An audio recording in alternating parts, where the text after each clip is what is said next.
എഫിന്റെ MLA വാഗ്ദാനം ചെയ്യുന്ന ഒരു നിമിഷം കൂടിയാണ്.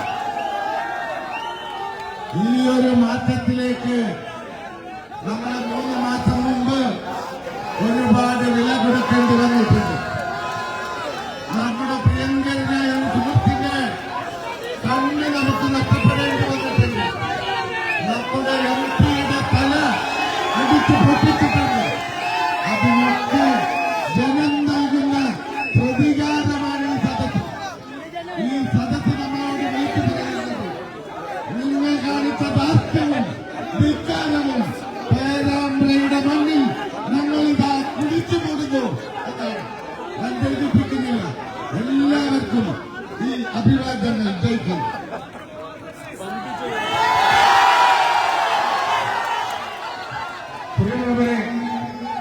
നമ്മുടെ പ്രിയങ്കരനായ MP ഷാഫി പറമ്പിലിന്റെ അഭിമുഖം സംസാരിക്കുന്നു. അതിനുവേണ്ടി അദ്ദേഹം വളരെ ആദരവോടെ ക്ഷണിക്കുകയാണ്.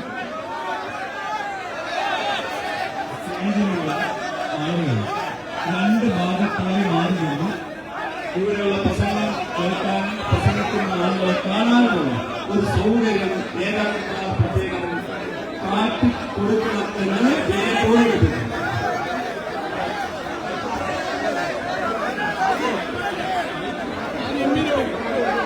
അയാളെ വിളിച്ചു, ഷാഫിയെ വിളിച്ചു.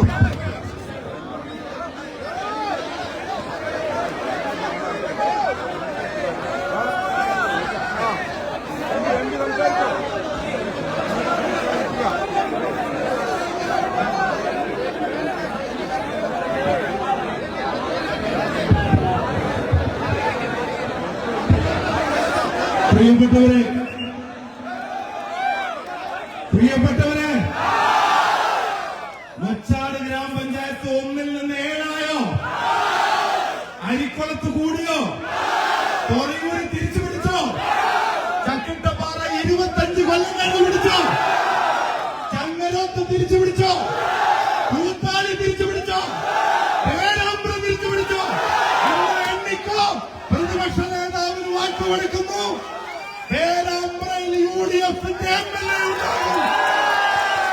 വാക്കല്ലേ, നെഞ്ചിൽ കൈവച്ച വാക്കല്ലേ. പ്രിയപ്പെട്ടവരെ, ഒരു പ്രസംഗത്തിന് മുതിർന്നില്ല. പുതുയുഗ യാത്രയുടെ നായകന് പേരാമ്പ്രയുടെ ആർത്തമായ സ്വാഗതം ഈ വേദിയിൽ നേരുന്നു. ഈ ജാഥ തമ്മിലടിപ്പിക്കാനുള്ള ഗോവിന്ദമാരുടെ ജാഥയല്ല. ഇത് വിദ്വേഷം പ്രസംഗിക്കുന്ന വർഗീയ ജാഥയല്ല. ഇത് ഈ നാടിനെ ഒരുമിപ്പിക്കുന്ന, നാടിന്റെ ഭാവിയെ സംബന്ധിച്ച് ധാരണകളുള്ള, നാടിന് വേണ്ടതെന്തോ അതറിഞ്ഞ് പറഞ്ഞ് കേട്ട് മനസ്സിലാക്കി വേണ്ടത് ചെയ്യുമെന്ന് ഉറപ്പ് നൽകുന്ന പ്രിയങ്കരനായ പ്രതിപക്ഷ നേതാവിന്റെ യാത്രയാണ്. അദ്ദേഹം ഓപ്പൺ ജീപ്പിൽ നിന്നോട് എന്നോട് പറഞ്ഞു, ഇതുവരെ നടന്നതിൽ മികച്ചതെന്നാ പറഞ്ഞാൽ അതിൽ പേരാമ്പ്രയുണ്ടാവുമെന്ന് അതേ വാക്ക് അദ്ദേഹം പറഞ്ഞു. അദ്ദേഹത്തോട് പറയുന്നു, അങ്ങ് 100 എണ്ണുമ്പോ അതിലൊന്നേതായിരിക്കും, അതിലൊന്നേതായിരിക്കും, അതിലൊന്നേതായിരിക്കും. ജയ് ഹിന്ദ്, ജയ് UDF. ബഹുമാന്യരെ, നമ്മുടെ പ്രിയങ്കരായ DCC പ്രസിഡന്റായിട്ട് പറയുന്നവർ സംസാരിക്കുന്നത് വേണ്ടി ക്ഷണിക്കുകയാണ്. ഒറ്റ വാക്ക്, ഈ ജില്ലയിൽ 1 അല്ല 2 അല്ല 3 അല്ല 10 അല്ല, പേരാമ്പ്ര ഉൾപ്പെടെ 13-ൽ 13, 13 ഔട്ട് ഓഫ് 13 അതിനായുള്ള പോരാട്ടത്തിന് ഈ യാത്ര ആവേശമേകുന്നു. നമസ്കാരം. ഈ ജാതിയുടെ പ്രിയങ്കരനായ നായകൻ VD സതീഷ് നമ്മെ അഭിമുഖീകരിക്കാൻ പോവുകയാണ്. നിങ്ങളെ എല്ലാവരും സാക്ഷി നിർത്തിക്കൊണ്ട് അദ്ദേഹം നിങ്ങൾ സംസാരിക്കും. അതിനുവേണ്ടി അദ്ദേഹത്തെ വളരെ ആദരവോടെ വളരെ ബഹുമാനത്തോടെ ക്ഷണിക്കുകയാണ്.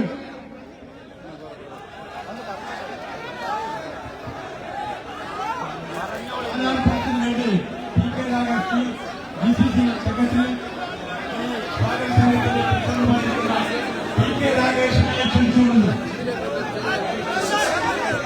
ഒന്ന് സ്റ്റേജിന്റെ താഴോട്ട് ദൈവമല്ല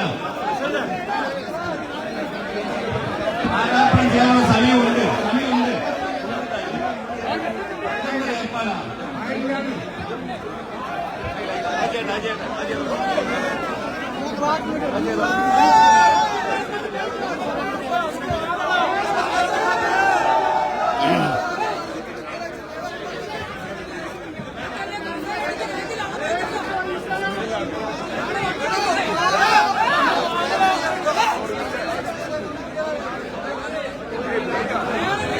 പ്രിയപ്പെട്ടവരെ, നമ്മുടെ മതേതര നായകനെ ആരാധന ചെയ്യാൻ സമയമുണ്ട്. ദൈവത്തേക്ക് അദ്ദേഹത്തിന് ബുദ്ധിമുട്ടുണ്ടാക്കരുത്. പ്രിയപ്പെട്ടവരെ, എല്ലാവരും സഹകരിക്കണം. PK രാഗേഷ് നിയോജക മണ്ഡലം കമ്മിറ്റിയുടെ സ്വീകരണ കമ്മിറ്റിയുടെ ട്രഷറർ അദ്ദേഹത്തെ ആരാധന ചെയ്യാൻ എത്തുന്നു.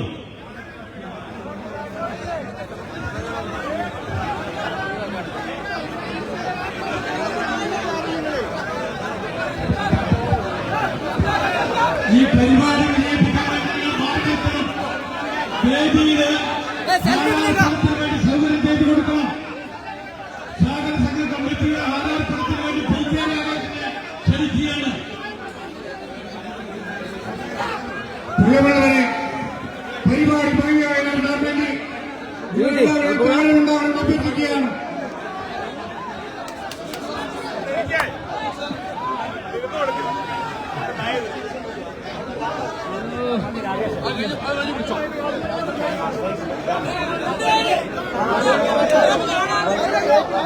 നമ്മൾ പ്രതീക്ഷയ്ക്ക് അപ്പുറത്തുള്ള പ്രവർത്തകരുടെ ഒഴുക്കാണ് ഈ പരിപാടി. എല്ലാവരും സ്വയം നിയന്ത്രിക്കുക. അതിഗംഭീരമായി പരിപാടി പ്രവർത്തകന്മാർ ആത്മസംയമനം പാലിക്കുക. ഐക്യജനാധിപത്യ മുന്നണിയുടെ പ്രവർത്തകന്മാർ ഈ നിയോജക മണ്ഡലത്തിൽ ഇന്ന് പ്രതിപക്ഷ നേതാവിലേക്ക് തിങ്ങി നിറഞ്ഞതാണ്. നിങ്ങൾ ആത്മസംയമനം പാലിക്കുക. അരാധ്യമായ ജനാധിപത്യ കേരളത്തിൽ നാളെ ആമുഖം വഹിക്കുന്ന പ്രിയങ്കരനായ മഞ്ചേശ്വരത്ത് ആരംഭിച്ച് 2 ജില്ല 3 ജില്ല കഴിഞ്ഞ് 4ാമത്തെ ജില്ലയായ കോഴിക്കോട് ജില്ലയിലേക്ക് ആരാധ്യനായ പ്രതിപക്ഷ നേതാവ്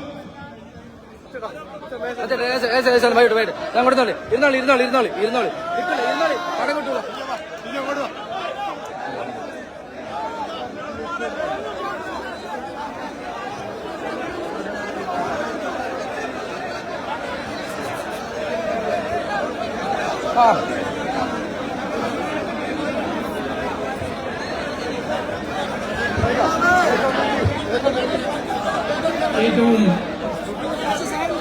ഇത് മൂപ്പര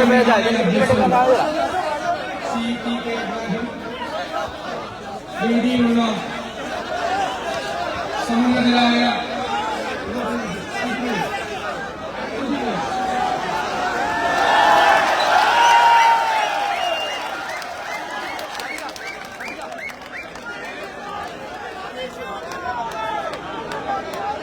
ഏറ്റവും സമ്മതരായ നേതാക്കളെ, ഇന്ന് പോരാളികളായ സഹപ്രവർത്തകരെ, ഈ മഹായുദ്ധം ജയിക്കാനുള്ള സൈനിക വിന്യാസമാണ്. ഈ സൈന്യം ഒരു യുദ്ധത്തിലും പരാജയപ്പെടില്ല എന്ന് ഉറപ്പു നൽകുന്ന ഒരു പരിപാടിയാണ് പേരാമ്പ്രയിൽ നടക്കുന്നത് എന്ന് ഞാൻ വിനയപൂർവ്വം പറയാൻ ആഗ്രഹിക്കുന്നു. ഈ പുതുയുഗയാത്രയ്ക്ക് പേരാമ്പ്രയിൽ നിന്ന് നൽകുന്നത് ഡബിൾ എനർജിയാണ്. ഇതൊരു വലിയ പ്രഖ്യാപനമാണ്. നമ്മുടെ UDF വെറും UDF അല്ല, ടീം UDF 100-ലധികം സീറ്റുമായി കേരളത്തിൽ അധികാരത്തിലേക്ക് തിരിച്ചു. നമ്മൾ ഈ ദുർഭരണത്തിന് അന്ത്യം കുറിക്കും. ഒരു പുതുയുഗത്തിന് നമ്മൾ തുടക്കമിടും. പുതുയുഗത്തിന് മാറ്റമാണ് കേരളത്തിൽ, മാറ്റം. അടുത്ത മാസം പിണറായി വിജയൻ ഈ ഭരണത്തോട് സലാം പറഞ്ഞു പോകും. പക്ഷേ 6 ലക്ഷം കോടി രൂപയുടെ കടബാധ്യത നമ്മുടെ തലയിൽ കെട്ടിവെച്ചിട്ടാണ് പോകുന്നത്. നമ്മുടെ ചരിത്രത്തിലില്ലാത്ത വണ്ണം കേരളത്തെ കടക്കിണിയിലേക്ക്, കാണാക്കയത്തിലേക്ക് ചവിട്ടിത്താഴ്ത്തിയിട്ടാണ് പോകുന്നത്. പക്ഷെ നമ്മൾ ഈ കേരളത്തിന്റെ സമ്പദ് വ്യവസ്ഥയെ ഉയർത്തെഴുന്നേൽപ്പിക്കുക തന്നെ ചെയ്യും. ഈ സമ്പദ്ഘടനയെ മെച്ചപ്പെടുത്താൻ സമഗ്രമായ പദ്ധതികളുമായി UDF LDF വരികയാണ്. ഞാൻ നിങ്ങളോട് തുറന്നു പറയുന്നു, കഴിഞ്ഞ 2 കൊല്ലക്കാലം കഠിനാധ്വാനം ചെയ്ത് ഗവേഷണ തുല്യമായ പ്രവർത്തനം നടത്തി ലോകത്തെല്ലായിടത്തുമുള്ള വിദഗ്ധരായ മലയാളികളെ അവരുടെ വിദഗ്ധോപദേശം നേടി നമ്മൾ തയ്യാറാക്കിയ പദ്ധതികൾ ഈ യാത്ര തിരുവനന്തപുരത്തെത്തുമ്പോൾ ഒന്നായി അവതരിപ്പിക്കും ജനങ്ങളുടെ മുന്നിൽ. നിസ്സാര പദ്ധതികളല്ല. നമ്മൾ പറഞ്ഞു ആരോഗ്യ കേരളം വെന്റിലേറ്ററിലാണ്, അല്ലേ? ആ വെന്റിലേറ്ററിൽ കിടക്കുന്ന ആരോഗ്യ കേരളത്തെ ആരോഗ്യമതിയായി കേരളത്തിലൂടെ നമ്മൾ നടത്തും. നാളെ കോഴിക്കോട് നമ്മളുണ്ടാക്കിയ ഹെൽത്ത് കമ്മീഷൻ, നമ്മൾ നടത്തിയ 300 ഡോക്ടർമാരെ പങ്കെടുപ്പിച്ച് നടത്തിയ ഹെൽത്ത് കോൺക്ലേവ്, 150-ലധികം ഡോക്ടർമാർ പ്രവർത്തിച്ച് ഈ കേരളത്തിന്റെ ചരിത്രത്തിൽ ഇന്നേ വരെ ഇല്ലാത്ത ഒരു വിഷൻ ഹെൽത്ത് ഡോക്യുമെന്റ് നാളെ കോഴിക്കോട് പ്രഖ്യാപിക്കുക. അത് കഴിഞ്ഞാൽ ആരോഗ്യ കേരളം ലോകത്തിലെ വിവിധ രാജ്യങ്ങളിൽ നിന്ന് ചികിത്സയ്ക്കായി കേരളത്തിലേക്ക് ആളുകൾ വരുന്ന ആരോഗ്യത്തിന്റെ ഡെസ്റ്റിനേഷൻ പോയിന്റ് മാറ്റമാണ്. നമ്മുടെ കുട്ടികൾ 40-50 ലക്ഷം രൂപ കിടപ്പാടം പണയപ്പെടുത്തി വിദേശ രാജ്യങ്ങളിലേക്ക് പഠിക്കാൻ പോകുന്ന പ്രോഗ്രാമുകൾ തേടി, ഇവിടെ ഇല്ലാത്ത പ്രോഗ്രാമുകൾ. UDF വരുമ്പോൾ ജർമ്മനിയിലും ലണ്ടനിലും കാനഡയിലും ഓസ്ട്രേലിയയിലും ഈ കുട്ടികൾ പഠിക്കാൻ പോകുന്ന പ്രോഗ്രാമുകൾ നമ്മൾ കേരളത്തിലെ യൂണിവേഴ്സിറ്റികളിലാണ്. അവർ പഠിച്ചു പുറത്തിറങ്ങുമ്പോൾ അവർക്ക് തൊഴിൽ, അവർക്ക് പുതിയ സംരംഭം തുടങ്ങാനുള്ള സമഗ്രമായ ഒരു തൊഴിൽ പദ്ധതി ഈ യാത്ര തിരുവനന്തപുരത്ത് എത്തുന്നതിന് മുമ്പ് പ്രഖ്യാപിക്കും. എല്ലാ പിന്തുണയും കൊടുത്തുകൊണ്ടുള്ള പരിപാടി പ്രഖ്യാപിക്കും. നിരവധി പരിപാടികൾ. നമുക്ക് 2 ഇന്റർനാഷണൽ സീപോർട്ടുണ്ട്, ഒരു കണ്ടെയ്നർ ടെർമിനലുണ്ട്, 17 മിനി പോർട്ടുണ്ട്, 600 കിലോമീറ്റർ ദൂരം തീരദേശമുണ്ട്, കടലുണ്ട്. ഇതിനെല്ലാം സംയോജിപ്പിച്ച് നമ്മൾ കോസ്റ്റൽ ഷിപ്പിംഗ് ആരംഭിക്കും. മിഷൻ സമുദ്ര. ഈ റോഡിലൂടെ കൊണ്ടുപോകുന്ന സാധനങ്ങളുടെ 80% കടലിലൂടെ കൊണ്ടുപോകും. ഇതിന്റെ 4/1 ചെലവിൽ നമ്മളെ എല്ലാ പോർട്ടുകളും വികസിപ്പിക്കും. സിംഗപ്പൂർ പോലെ, സിയാറ്റിൽ പോലെ കേരളത്തെ ഒരു തുറമുഖ നഗരമാക്കി മാറ്റാനുള്ള വലിയ പദ്ധതി കഴിഞ്ഞ 4 വർഷമായി അതിനുവേണ്ടി അധ്വാനിക്കുകയാണ്. ആ പരിപാടി കൊച്ചിയിൽ കിട്ടും. ഞാൻ എല്ലാ കാര്യങ്ങളും പറഞ്ഞില്ല, ഞാൻ അറിയാതെ ഈ ആവശ്യത്തിലെല്ലാം പറയും. കുറച്ച് സസ്പെൻസ് എല്ലാം പറയണം. നിങ്ങൾ ധൈര്യമായി പോയി പറഞ്ഞോ, പുതുയുഗത്തിനാണ് കേരളത്തിൽ തുടക്കം വയ്ക്കാൻ പോകുന്നത്. ഇനി പുതുയുഗത്തിന്റെ തിരശ്ശീല ഉയരുകയാണ്. ഇനി കേരളം പിന്നോട്ട് നടക്കില്ല, മുന്നോട്ട് കുതിക്കും. നമുക്ക് വേണ്ടി മാത്രമല്ല, നമ്മുടെ മക്കൾക്ക് വേണ്ടി, കൊച്ചുമക്കൾക്ക് വേണ്ടിയുള്ള ഒരു കേരളം നമ്മുടെ UDF കേരളത്തിൽ സൃഷ്ടിക്കുക തന്നെ ചെയ്യും. ഇവരെല്ലാം തകർത്തു, എല്ലാ സ്ഥാപനങ്ങളെയും തകർത്തു. ഇവർക്കെതിരായി നമ്മൾ അവതരിപ്പിച്ച കുറ്റപത്രം കേരളത്തിലെ ജനങ്ങൾ അവരുടെ മനസ്സാക്ഷിയുടെ കോടതിയിൽ വിചാരണ ചെയ്യും. കേരളത്തെ തകർത്തവർക്ക് കേരളം നല്ല മധുരമായ പ്രതികാരം ചെയ്യും. ഇവര് കൊലവിളികൾ ഉയർത്തുകയാണ്, അക്രമത്തിന്റെ ഭാഷയിൽ സംസാരിക്കുകയാണ്. അതിനെല്ലാമുള്ള മറുപടി നമുക്ക് കൃത്യമായിട്ടുണ്ട്. നമ്മുടെ പ്രിയങ്കരനായ MP ഷാഫി പറമ്പിലിന്റെ ചോര വീണ എന്റെ അനുജൻ ഷാഫി പറമ്പിലിന്റെ ചോരയ്ക്ക് നമ്മൾ പ്രതികാരം ചോദിച്ചിരിക്കുകയാണ്. അയാളെ മർദ്ദിക്കാൻ വേണ്ടി കൂട്ടുനിന്ന ഉദ്യോഗസ്ഥന്മാരടക്കമുള്ള ആളുകൾ ചെറിയ നോക്കിക്കോ. ഞങ്ങൾ വരുന്നുണ്ട്. പഴയതുപോലെയല്ല, വെറുതെ വിടുന്ന ഒരാളെ വെറുതെ വിടുന്നു. ഞങ്ങളുടെ കുഞ്ഞുങ്ങളെയും ഞങ്ങളുടെ സഹോദരന്മാരെയും സഹോദരിമാരെയും തല്ലിച്ചടയ്ക്കാൻ ആരെങ്കിലും കൂട്ടുനിന്ന അതിനെല്ലാം കൃത്യമായ മറുപടി ഉണ്ടാകും. ഒരു സംശയം വേണ്ട. ഇത് പഴയ കാലമല്ല. പ്രവർത്തകരുടെ വികാരം ഉൾക്കൊണ്ടുകൊണ്ടാണ് ഞാൻ പറയുന്നത്. ഇത് പഴയ UDF അല്ല, ഇത് ടീം UDF ആണ്. നമ്മൾ കൊണ്ടുപോകും. ഇവരെന്തൊരു പാർട്ടിയാണ്, എന്തു പാർട്ടിയാണ് ഇവർ? ഞങ്ങൾ പയ്യന്നൂരിൽ ചെന്നപ്പോ രക്തസാക്ഷി വിവാദം, ഫണ്ട് വിവാദം, കേരളത്തിലെ CPM ഇപ്പോൾ ഒരു രക്തസാക്ഷി ഉണ്ടാകുന്നത് ലോട്ടറി അടിക്കുന്ന പോലെ. പിന്നെ അവന്റെ പേരിൽ ഫണ്ട് വരും അടിച്ചു മാറ്റി. അത് ചോദ്യം ചെയ്ത ഒരു ഉത്തമനായ കമ്മ്യൂണിസ്റ്റിനെ പുറത്താക്കി. ഞാൻ ഞെട്ടിപ്പോയി. കാരണം അയ്യപ്പന്റെ സ്വർണം കവർന്നു എന്ന് മാത്രമല്ല, അയ്യപ്പന്റെ ദ്വാരപാലക ശില്പം ഒരു കോടീശ്വരന് കൊണ്ടുപോയി വിറ്റു CPM നേതാക്കൾ. കോടീശ്വരനെ പറ്റിച്ചു, കള്ളമുതലാണ് പറഞ്ഞിട്ടുള്ളൂ. എന്നിട്ട് സ്വർണവും മോഷ്ടിച്ചു 3 CPM നേതാക്കന്മാർ ജയിലിൽ കിടക്കുകയാണ്. അവർക്കെതിരെ നടപടിയില്ല. രക്തസാക്ഷി ഫണ്ട് മോഷ്ടിക്കുമെന്ന് പറഞ്ഞ നല്ല കമ്മ്യൂണിസ്റ്റ് പാർട്ടിക്ക് പുറത്തു. എന്തൊരു വൈരുദ്ധ്യമാണ്. ഇപ്പൊ എനിക്ക് മനസ്സിലായി, ഇതാണ് കേരളത്തിലെ കമ്മ്യൂണിസ്റ്റ് പാർട്ടിയുടെ വൈരുദ്ധ്യാത്മക ഭൗതികമാണ്. എന്ത് കമ്മ്യൂണിസ്റ്റാണ്? അഭിമന്യുവിന്റെ രക്തസാക്ഷി ഫണ്ടിൽ നിന്ന് അടിച്ചുമാറ്റി. തിരുവനന്തപുരത്ത് വിഷ്ണു സംഘപരിവാരകാരി വന്ന രക്തസാക്ഷി, അതും അടിച്ചുമാറ്റി.